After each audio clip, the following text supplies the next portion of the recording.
Hello, and welcome to Dance Talks. I'm your host, Andrea Cody, and today is June 20th, 2020, and my guest is Tracie Jackson. Tracie is the director of Intuitive African Dance and Drum Culture. She's also an adjunct professor at the University of Houston Dance Department, teaching West African dance. Tracie, welcome to Dance Talks. Well, hello, Andrea. Thank you for having me. I hope all is well. It is. Thanks for being here. Tell us about yourself. Okay, I am the director and co-founder of Intuitive African Dance. We've been here in Houston now 13 years. I've been teaching traditional African dance and performing in the city now for about 12 years. And just finished my first semester as an adjunct professor at the University of Houston in their dance department. That was exciting and fun. Great. Yep. How did you learn the dances? I learned these dances started learning back in 1995 after I finished law school, got married, and moved with my then husband to New Orleans. And I befriended Asetowa Amor Amin Kun, who at that time and still is a teacher of dance at Tulane University. She teaches traditional West African dance and hip hop. And she would invite me to her classes. I had never taken a dance class, never heard of, I think I may have had seen one performance when I still lived in Cincinnati, where I'm originally from. But that was it. Went to get a great workout. I just said, okay, let me go move, and absolutely fell in love with it. And I've been going ever since. Very cool. Tell me about the different things that your company does. Well, we up until the pandemic started, we have been teaching a community class, a weekly community class that started in 2008. So we teach classes. We also do performances. We do workshops for various groups, schools on down to preschool, elementary, middle, high school, college, as well as corporate classes and events. Mm-hmm. What are the educational programs like? Basically, they come in two forms. We can do both a drum and dance interactive workshop. We usually do those for schools and colleges, and because that way the participants kind of get up and have an opportunity to get up and participate.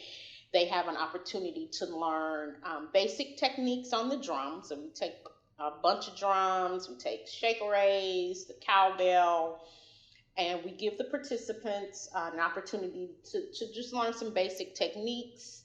And we do the same with the dancing. People can get up, we teach them a few moves of the rhythms. We also teach them the history of the rhythms.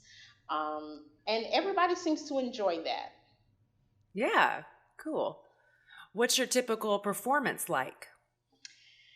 Well, the performances, I'll back it up. Traditional African dances from this region, West Africa, which I believe has 16 independent countries.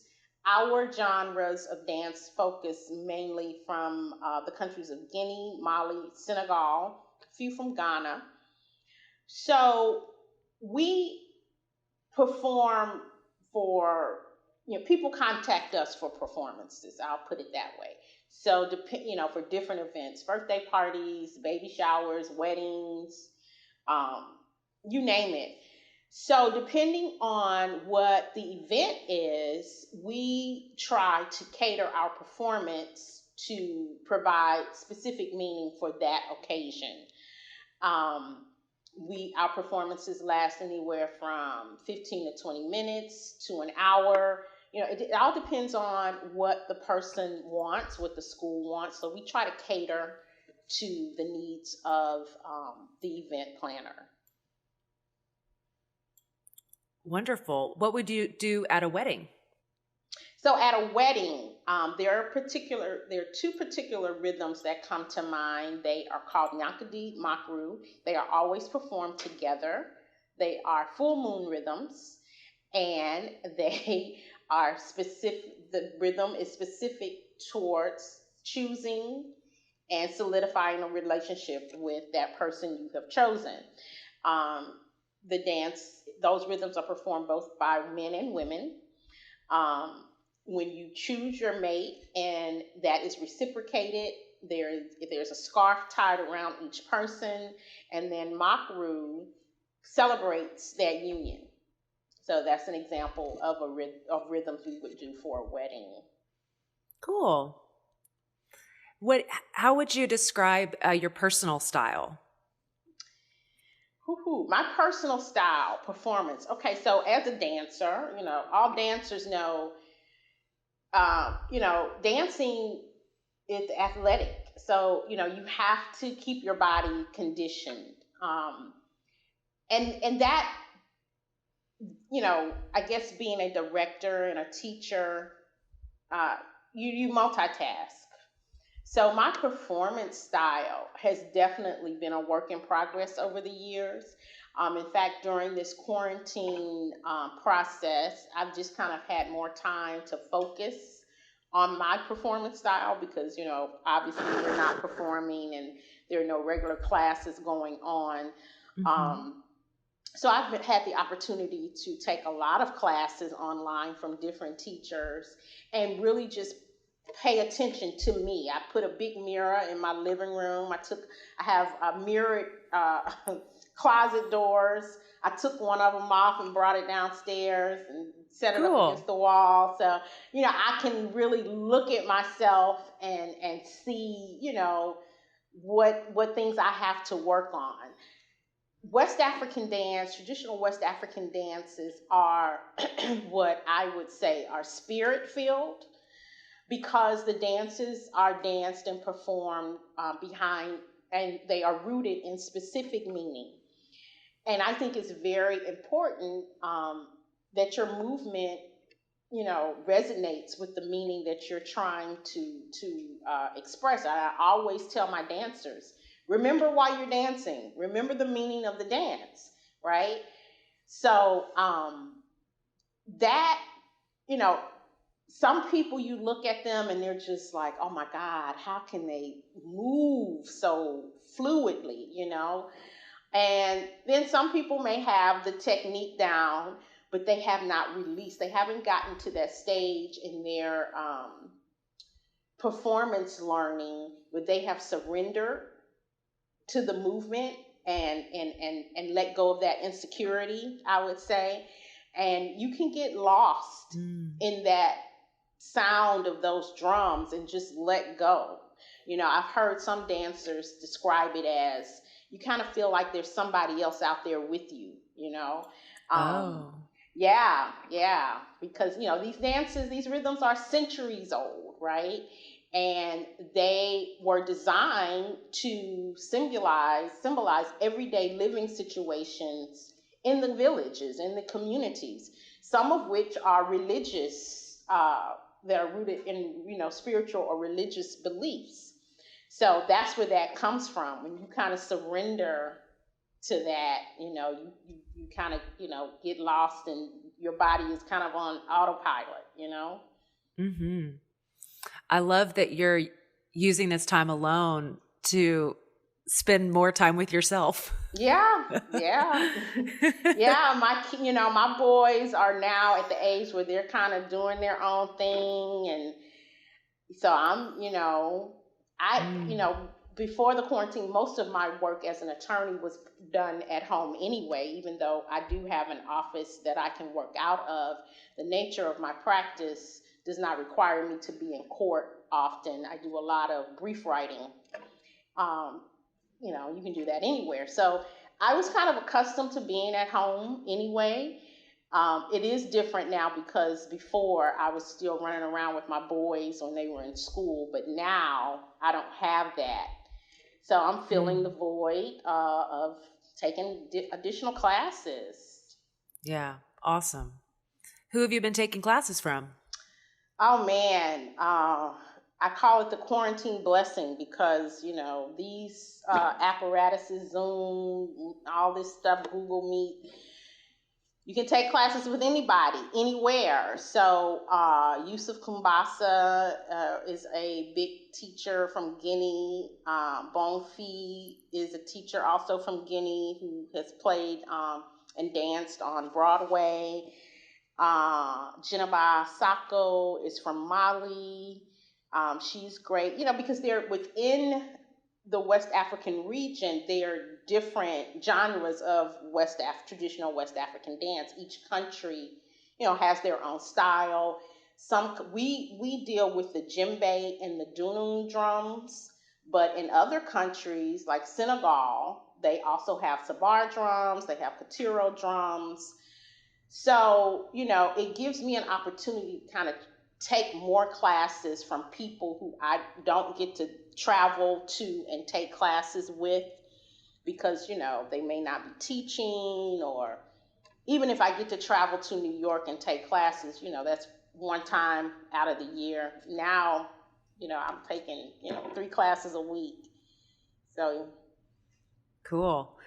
And you mentioned before when we were talking that you mentioned you'd taken a class with Debbie Allen's program. Yes, Debbie Allen during this has been showcasing all of her classes that she offers online.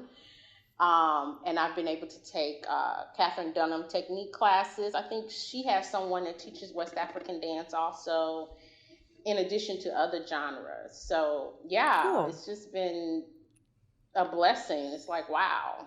Yeah. It's like all of a sudden, you have access to all of these people and all this information. Right. Will you please tell us about Catherine Dunham technique?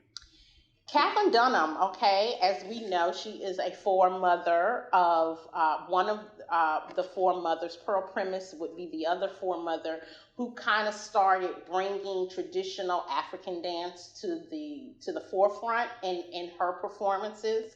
She was actually an anthropologist and studied in different countries extensively. Haiti, I know, was one, and I believe she spent time in Africa as well. And she basically just developed a conditioning technique that helped strengthen the body parts that make the body move in that spirit-filled way. For example, in Haiti, where you have a lot of your Orisha dances that were carried over through the transatlantic slave trade, which is definitely dealing with spirit entities, it's a religious art form. So your body, it moves in a snake-like way, right? And so her technique, her conditioning exercises basically loosen up those muscles, your spine, your hips, to allow you to move in that manner, right? Mm-hmm. Undulation. Yes, undulations. Mm-hmm. Yes. Great, thank you. Will you please tell us about the history of the different dances from Africa that you've learned about, like where they're from, like why they were created, why they've traveled and stayed with us? Okay, so again, these rhythms are centuries old. They are always accompanied by live drumming, traditionally. And the dances and the rhythms were created to symbolize everyday living situations. So you have dances that symbolize planting and harvesting food. You have dances for, as we discussed, choosing and marrying a mate. You have dances for preparing a woman to give birth. You have dances that are rites of passage dances for children. As children age into young adulthood. In traditional times, they would be taken from their families and basically, having classes on, now you are about to become a young woman or a young man. These are the things that are expected of you now. You are no longer expected to do these things. And they were taught about, what their responsibilities would be. So there were dances to give the protect the children spiritually while they went through that process. There were dances that encouraged, them while they went through the process, and dances that were performed after that process was over. And of course, there are spiritual, religious dances, right? And so the beauty, what I think one of the beauties of this art form is it traveled as the transatlantic slave trade traveled. The enslaved Africans took their music and their movements with them.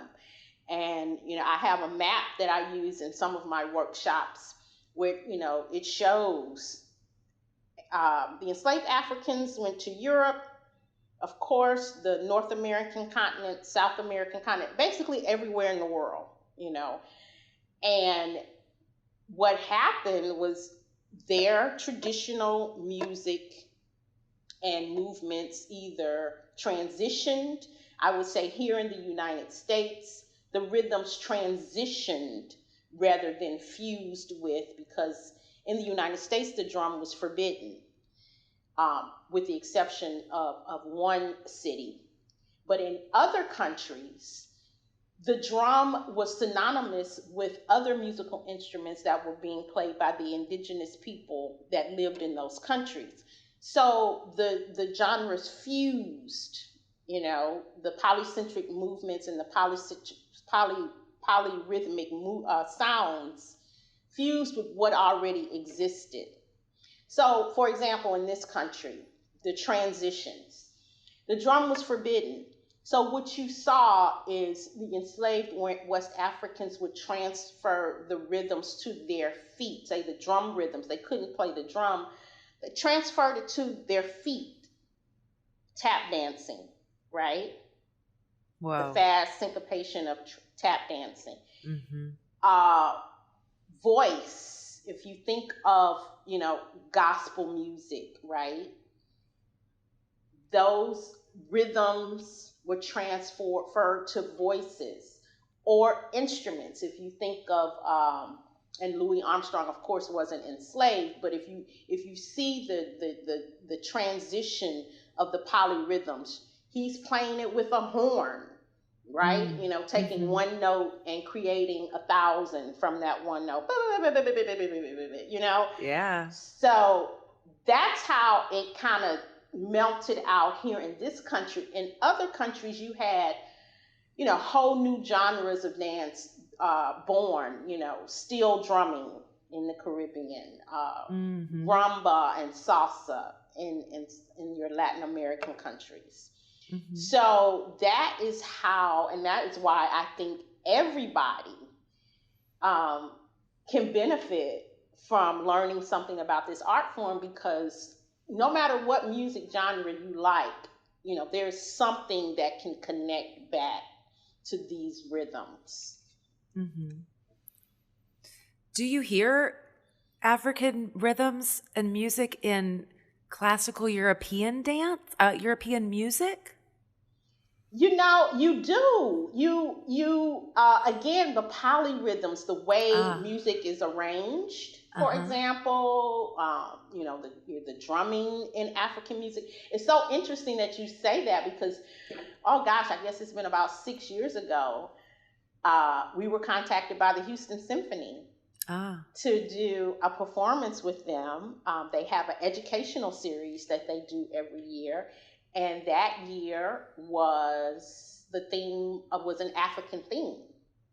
And they wanted dancers and the traditional African drums to accompany the symphony. And I said, oh my God, how is this going to work? And then they said, oh yeah, we only have one rehearsal. Yeah. I'm like, right.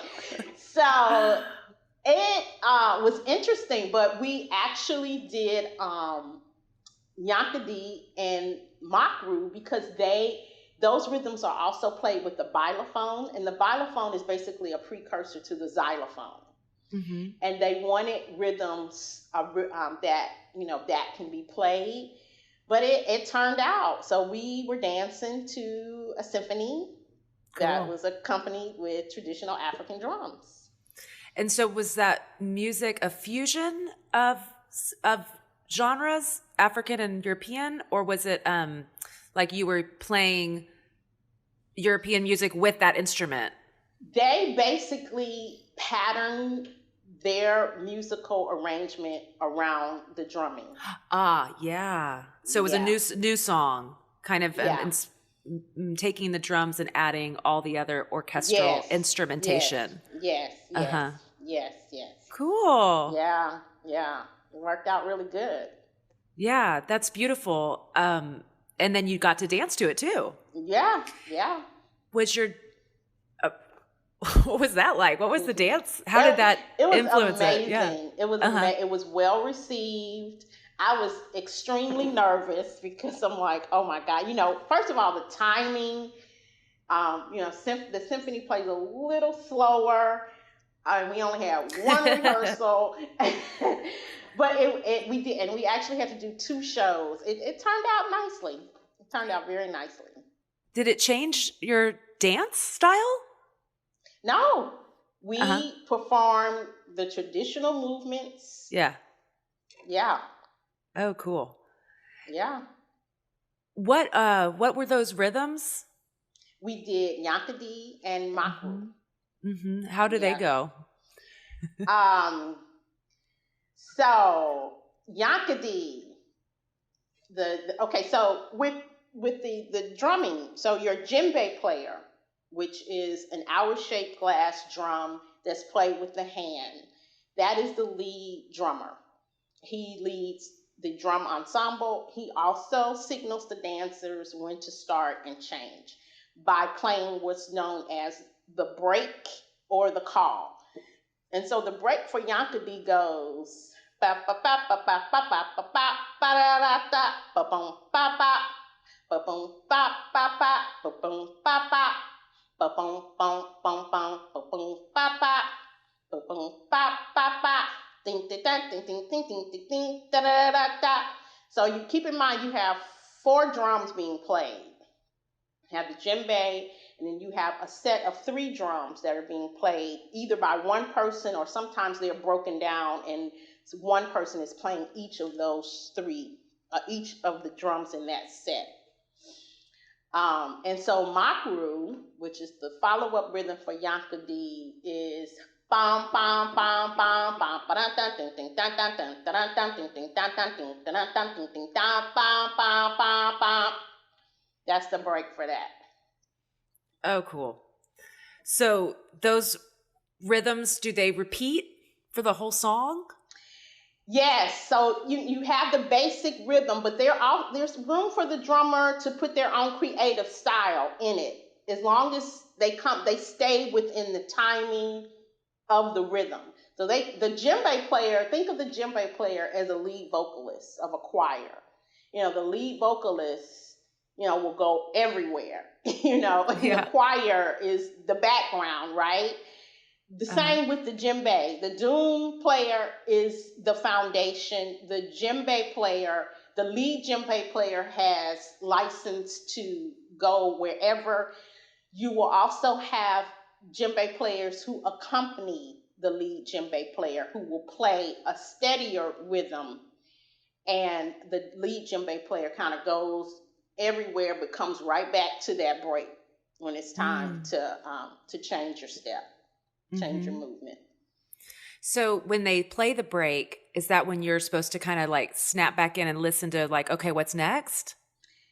So your ear is trained. So in our performances, we don't perform to count. So it's not a 5, 6, 7, 8. You're trained to hear the break. So within the phrase between breaks, you may have several, different movements within that phrase. But then when you hear the break, it's time to change to the next phrase in the choreography. Oh, okay. Okay. So in the middle, is it somewhat like trance-like you're just in that moment? Yeah, you're dancing. You're moving, to the rhythm. You have your choreography. And when you hear the break, you change to the next movement. Okay.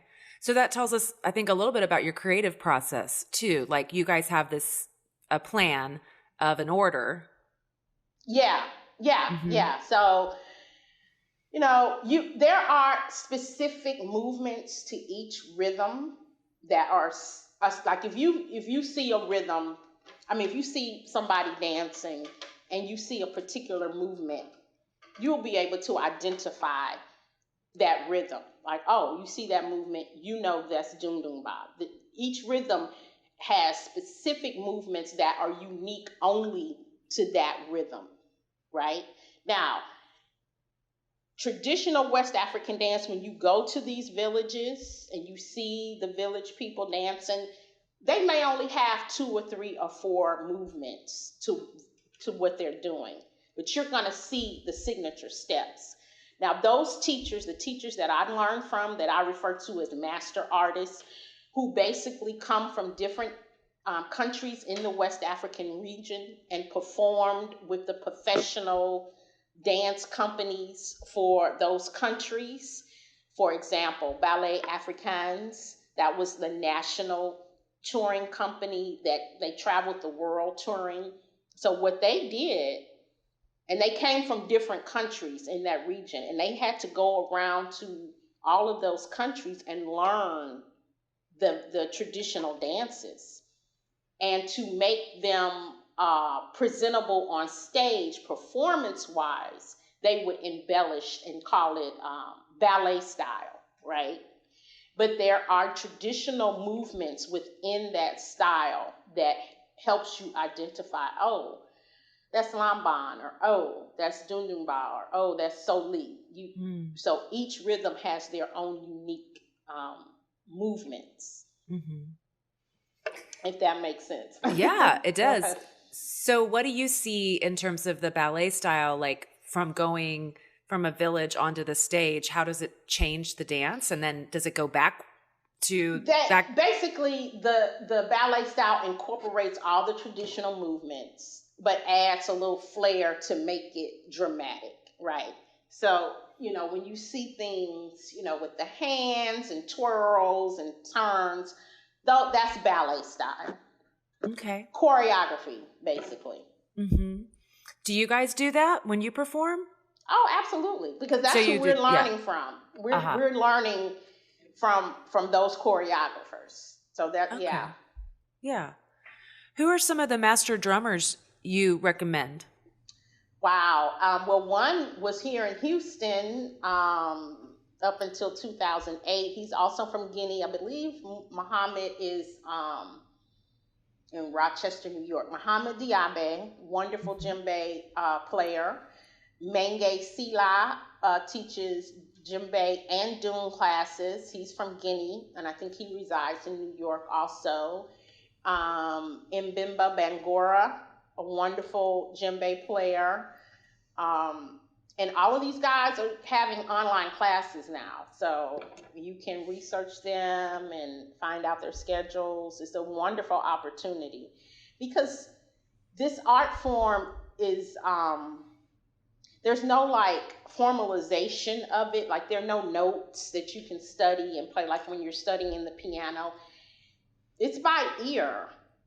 And like anything, when you're learning, I tell dancers who've never taken a dance class before, when you didn't always know how to walk, right? When you first started learning how to walk, you fell down a lot of times. So, don't get discouraged, but you got to keep practicing, right?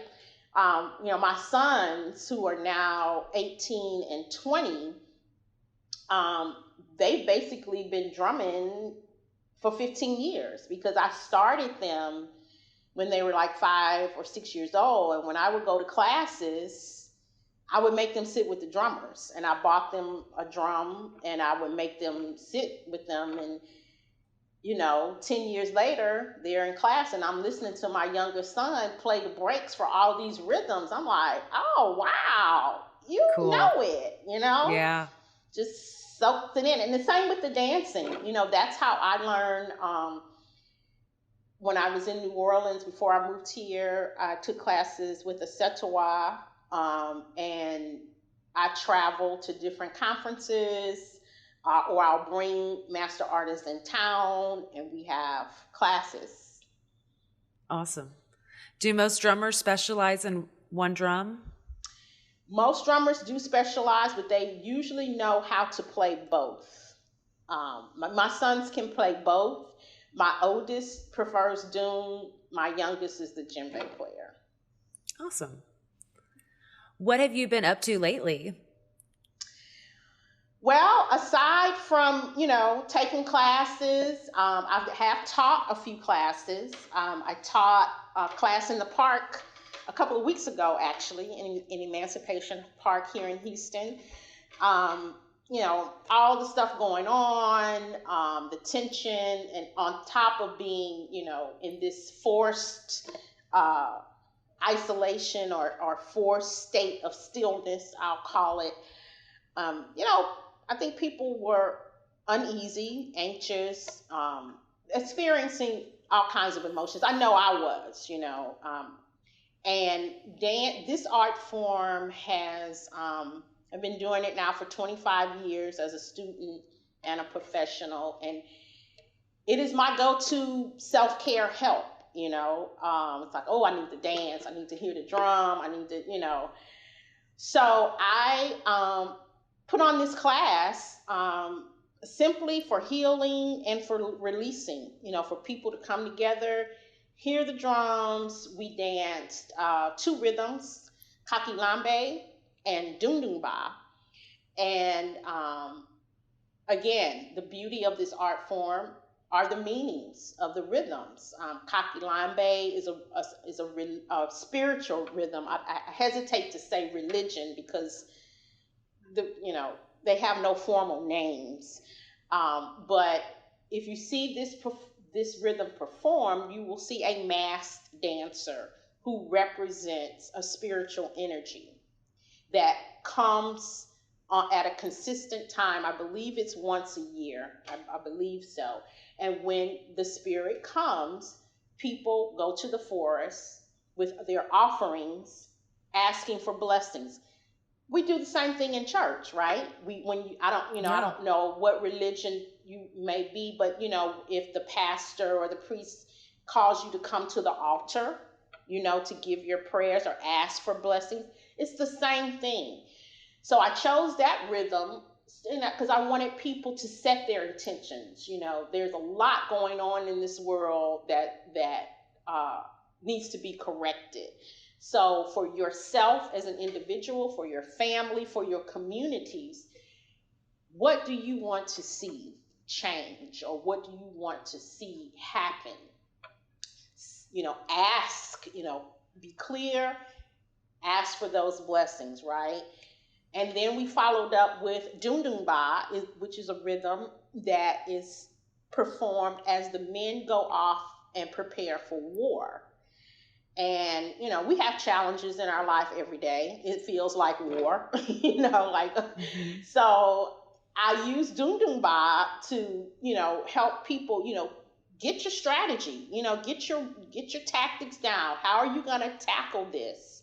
So, you have your intentions. Now we're putting them in action. We're putting them in play.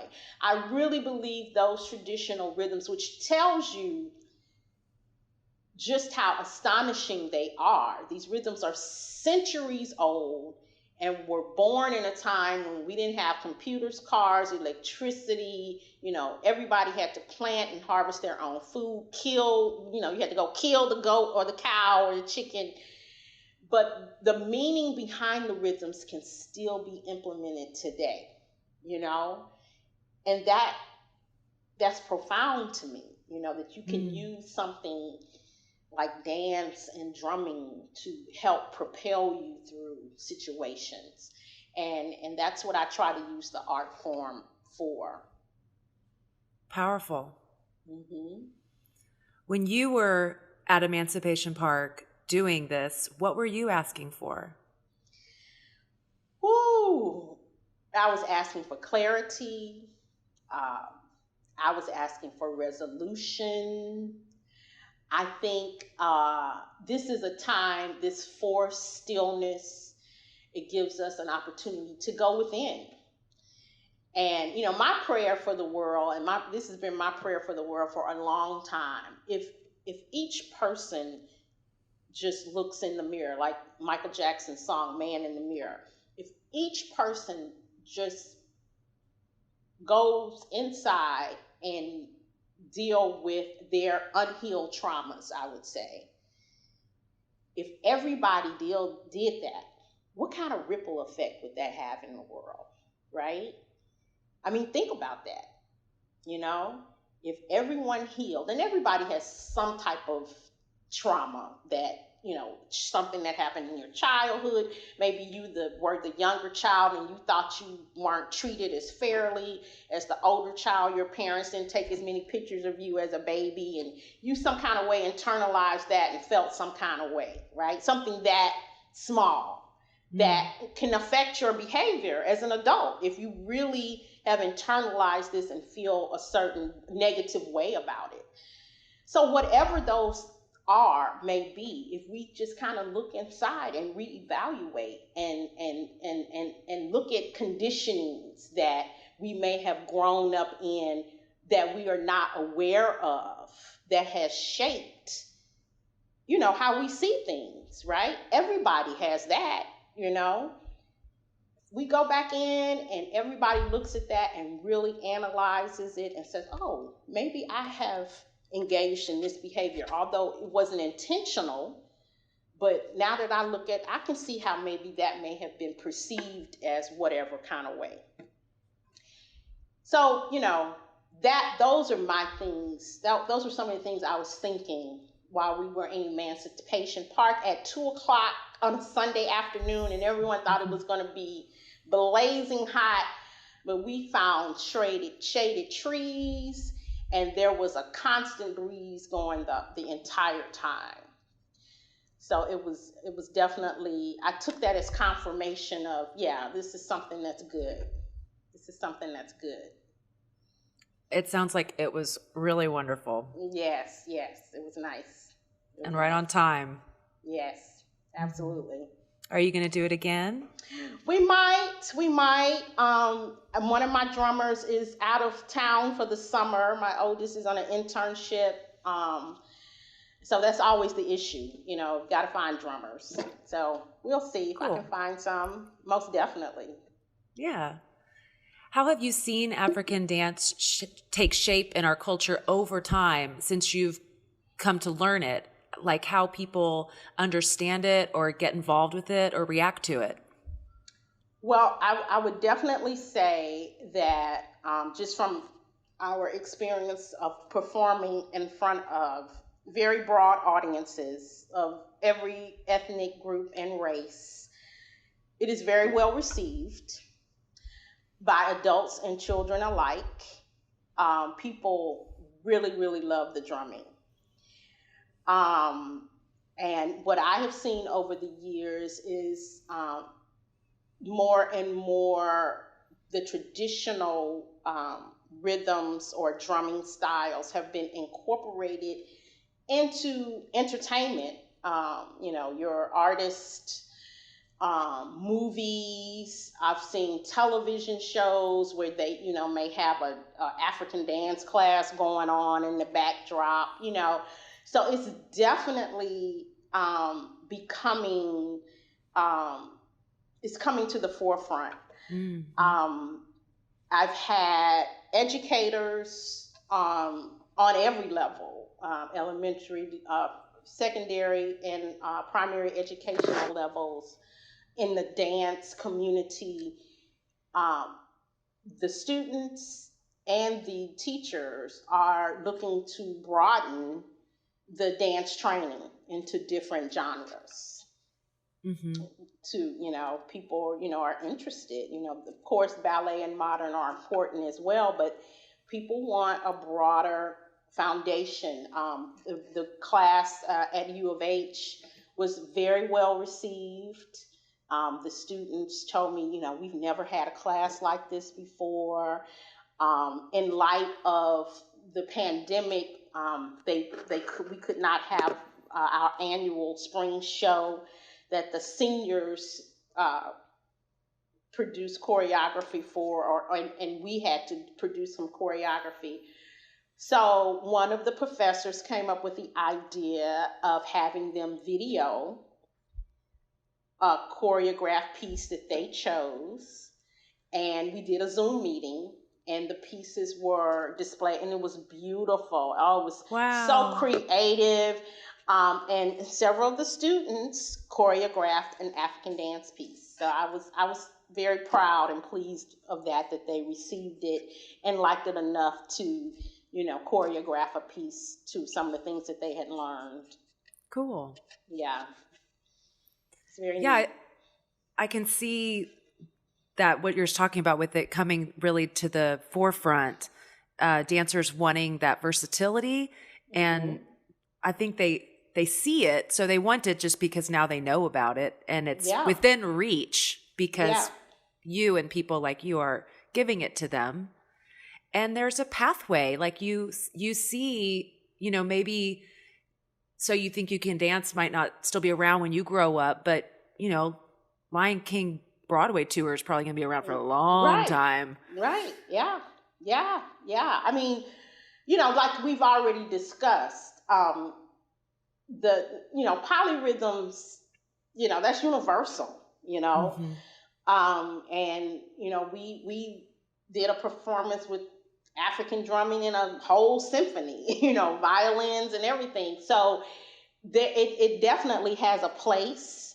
Um, Anywhere in the world, I believe, it's there. It's comprehensive, um, and people can use it as a foundation, or explore more of the traditional styles of it.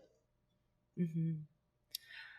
I question my own concept that African dance is very improvisational, free spirited, spontaneous, and yet there's this choreographic element that I don't know if that's just for stage productions or if that's in the root.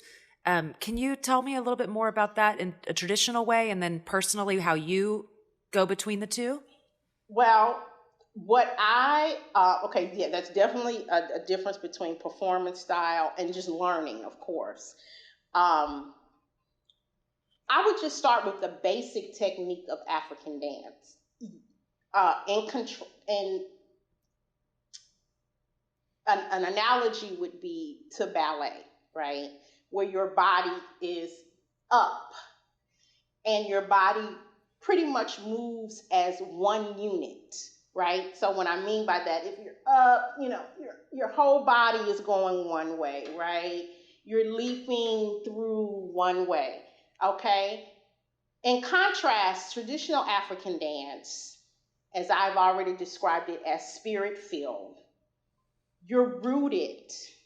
So your initial stance is going back to the Catherine Dunham technique. You have a bend in your knees, right?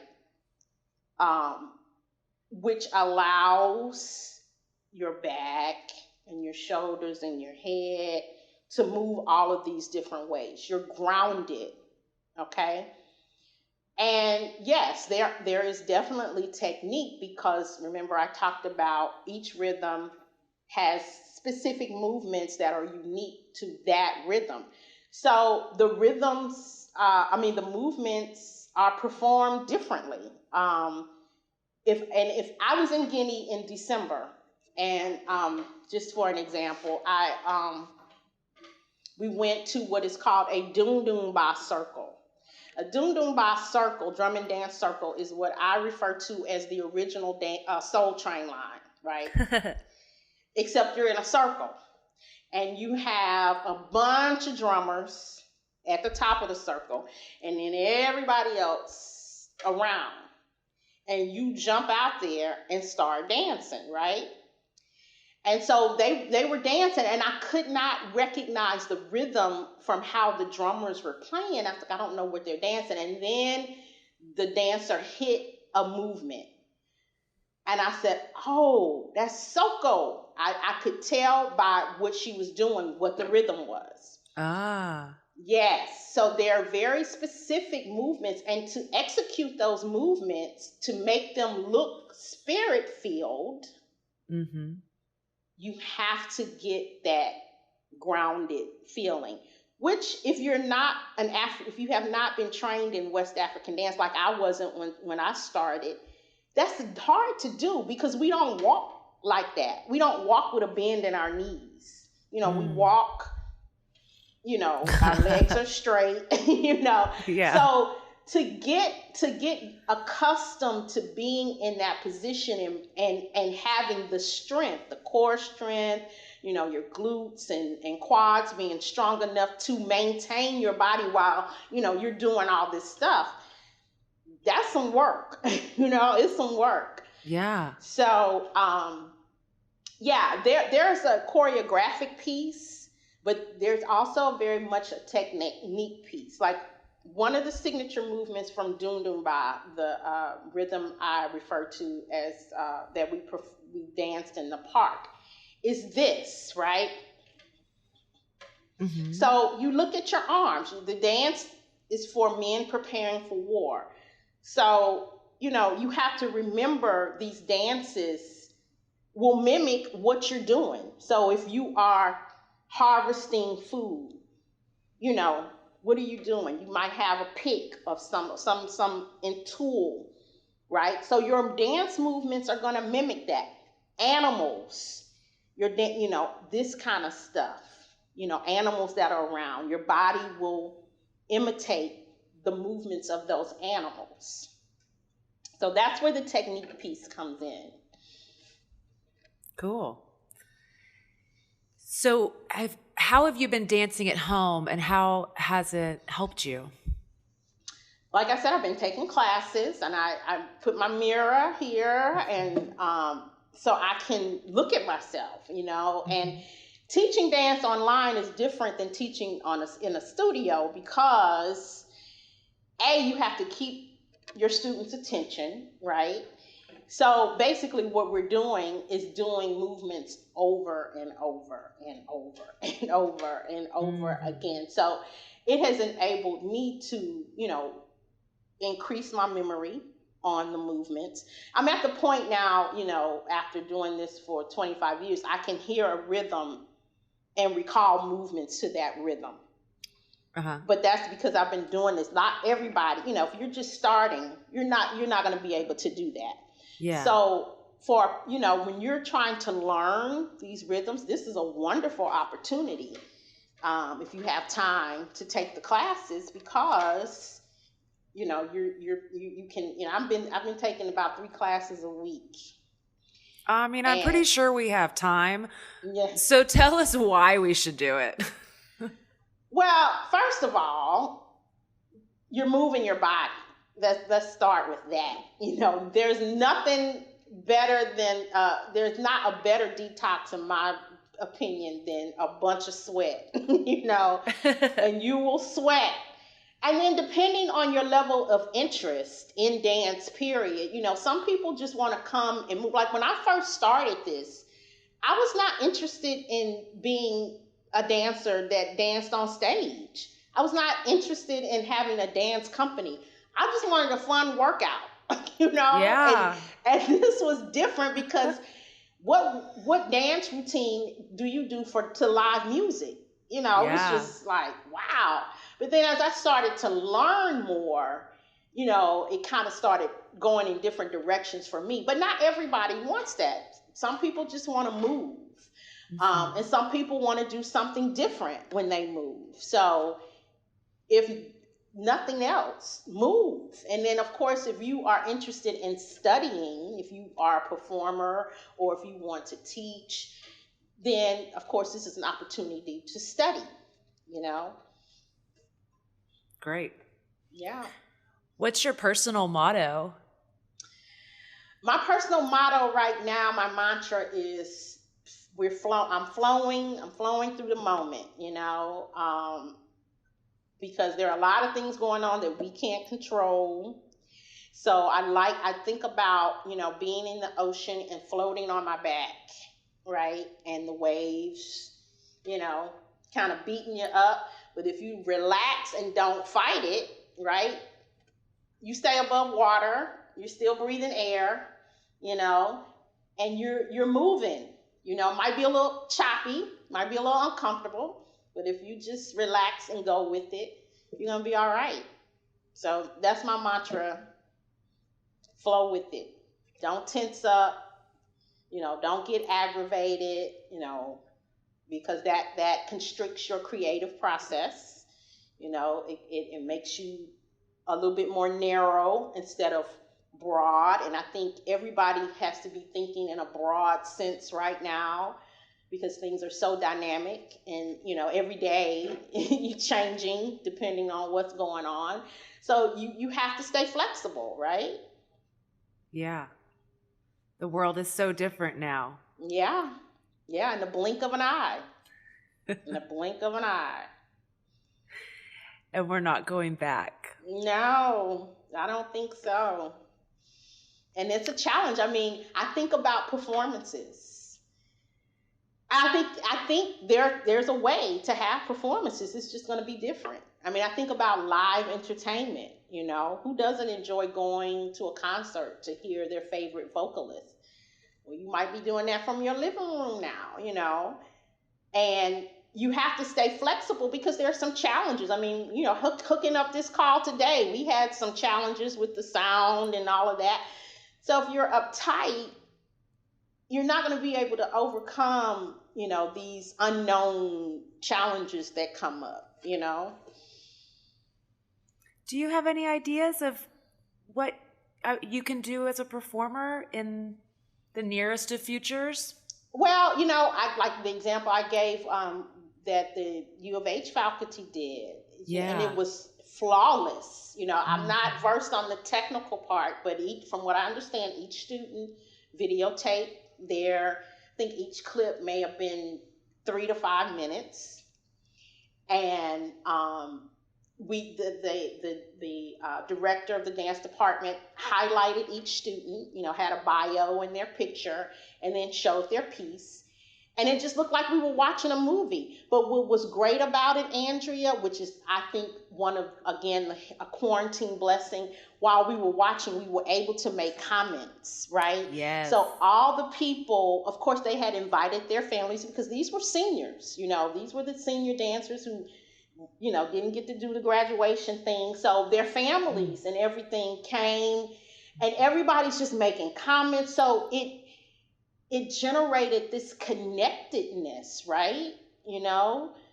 So yeah, that can happen. And you can sell tickets to that. I mean, you have, Zoom stuff where you have to have a password, and, people can still, I think, generate money. I mean, I don't think live entertainment is going to go away, but I think we do have to start thinking differently on how we present live art. Mm-hmm. And I think this is a viable way to do it. Yeah, and it was seamless. It was great. It was a beautiful presentation. You got to know a little bit more about the students, and then you got to see, their artistic, creative process in their productions. So that's one so way. Cool. Yeah. I love that it generated all of that communication among all the audience and with the artists. That is so cool. And they were watching too. They were right along with all of us watching. And, the names came up because we did it on Facebook Live. Okay. And invited people, to come. So yeah, that's one way. How cool. Yeah. Well, the drum seems pretty ideal right now because it's loud and it doesn't need electricity. You'd think, we can space out pretty much anywhere and get it going. Yeah. My son went to the park last night, actually, for Juneteenth. He said, Mom, me and some of the boys are going to go to Emancipation and just drum for the Juneteenth celebration. Nice. Yeah. Oh, that is we wonderful. Do that sometimes. They just go out and drum, and people will just come and sit and listen, and sometimes people will dance, sometimes people will ask, can I get on and try, Yeah. Cool.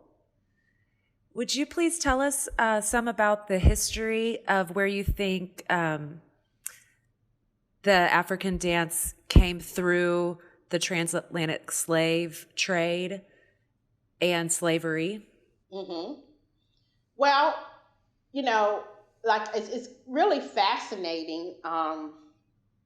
You know, the map that I have shows everywhere the enslaved Africans went, and they went everywhere: Europe, North American continent, um, the Caribbean, South America, and so in New Orleans, because you have to remember, you have to know the history. The state of Louisiana was not always owned by the United States. At different parts of the slave trade, it was either owned by the French or the Spaniards or the United States. It was like three countries. So, under the Spanish and French rule during slavery times in New Orleans, on Sundays, the enslaved Africans had the day off, and they could congregate in what's known now as Congo Square, Louis Armstrong Park. It's still there. And they could play their drums, they could dance their dances, they could sell their wares, they could do, they were free. That was their free day. And in that city, I lived in New Orleans for 10 years, of course, which is where I was introduced to this art form on a dance level. And I would, you can feel it in that city. I hosted a family reunion in New Orleans, and I had my teacher's dance company performed, and I described to the audience, who were from different parts of the country, you can walk the streets of New Orleans and they speak to you, because African dance in that city is very much alive and well today, because it was displayed during slavery times.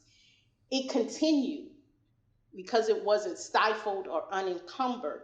Even after the slave trade ended, traditional dances from the continent and from Haiti and from different places where people migrated to New Orleans originated from, those rhythms and dances continued. In the city of New Orleans, you will find children who not only drum, they can walk stilts, and they do cultural masking dances for different celebrations and ceremony.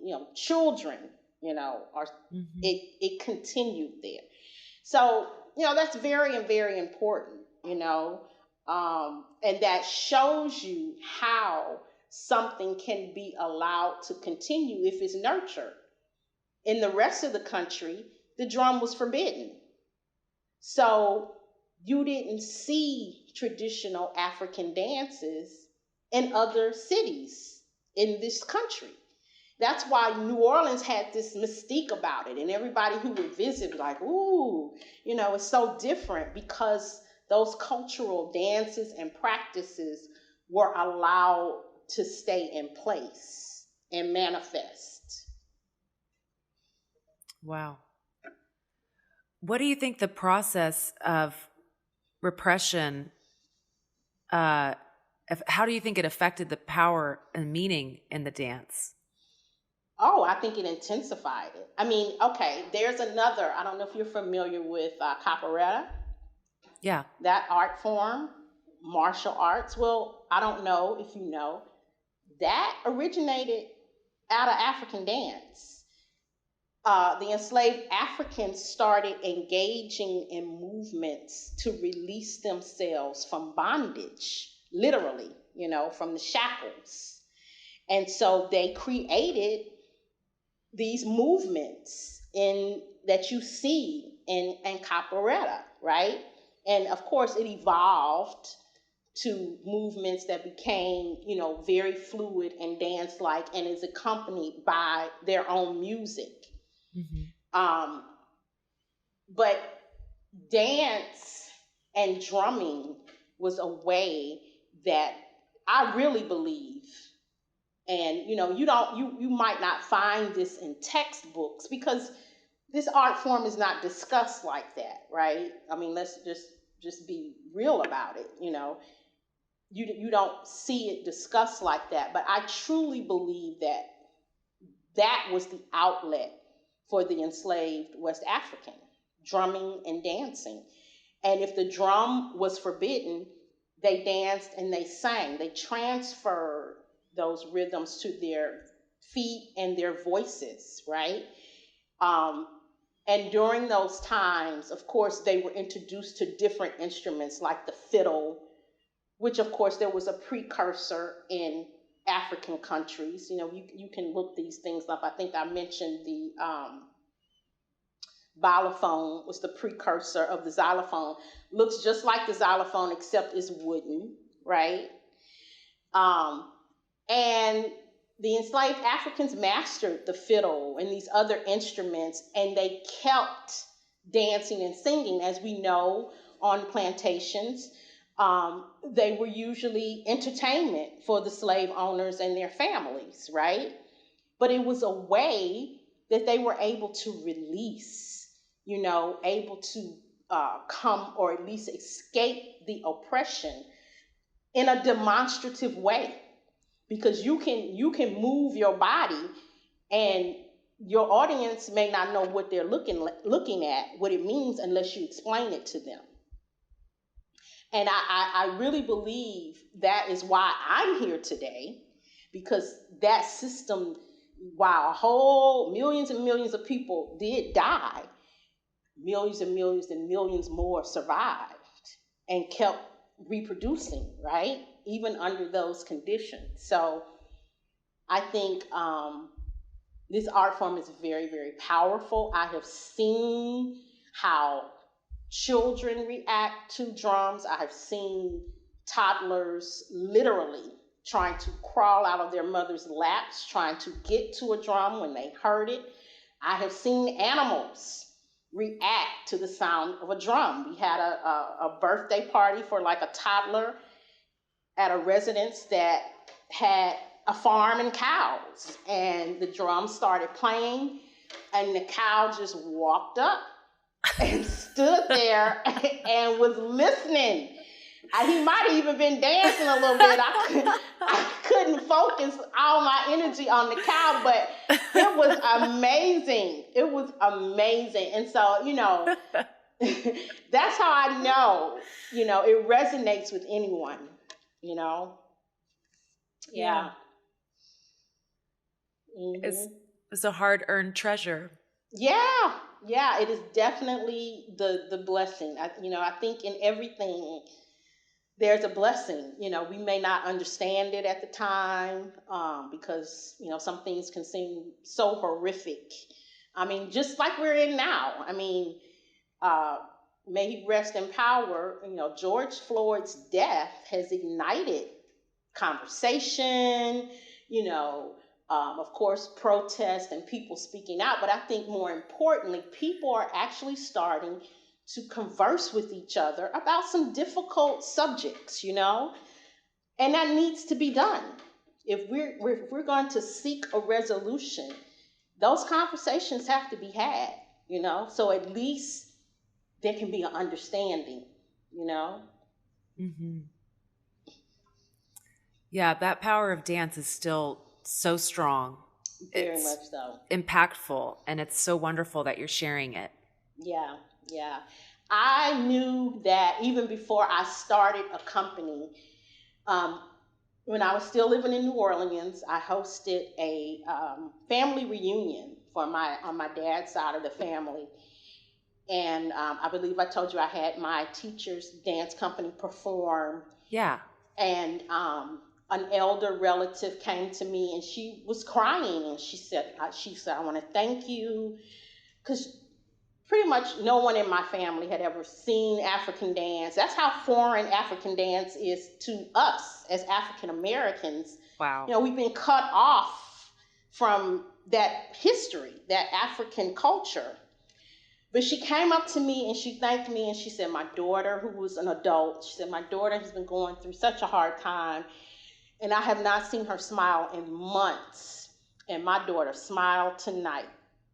And she said, I just want to thank you for that. So I knew at that moment, even before I knew I would be performing or teaching dance class at a college, none of that ever came in my head. But I knew at that moment how powerful this art form was. Awesome. Yeah. Mm-hmm. When you prepare your sons or your students to get out there and do the kind of performance the way you want it to be, what do you tell them as like their pep talk? Yeah. Let's close. Yeah, let's close with that. I tell the dancers, we are here to put a smile on someone's face and or to make them feel better. So, artists tend to be ham sometimes, I call them dancing divas, and that's fine, but I always urge them to remember we're here for a higher purpose. And if you concentrate on that, all of your needs will be taken care of. They will flow down to you under that umbrella. My guest today is Tracie Jackson.